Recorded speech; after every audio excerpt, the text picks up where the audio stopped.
really seeing a few key trends here. So just looking at marketing budgets, marketing spend, the first key trend is a significant slowdown in new logo ARR.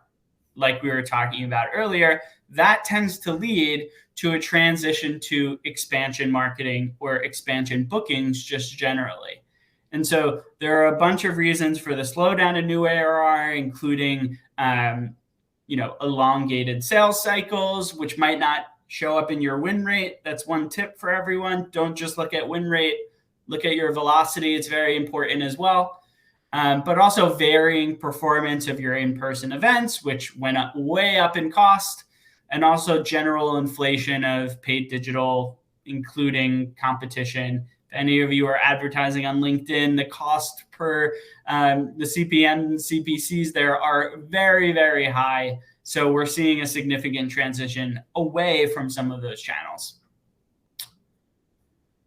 The next trend is around people. So now is the right time to really decide whether your org is fit for 2023. A lot of companies built their org for really high growth times, and we're seeing that shift pretty significantly. So people spend is down in the last year, as we mentioned earlier, but also program spend is rising because we need to hit our goals.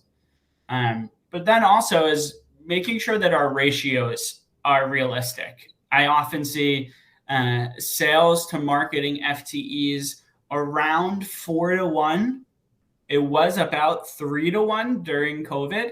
And so there's some question of whether 4-to-1 is actually the right ratio. Is 3-to-1 actually the right ratio? Whatever the answer is, if you're 7-to-1, 10-to-1, or on the other end of the spectrum, 1-to-1, 2-to-1, that should be concerning to make sure if marketing is producing all of these leads and all of this pipeline, we have the salespeople to close it. But then also vice versa, if we have salespeople sitting on their hands, that's pretty inefficient as well.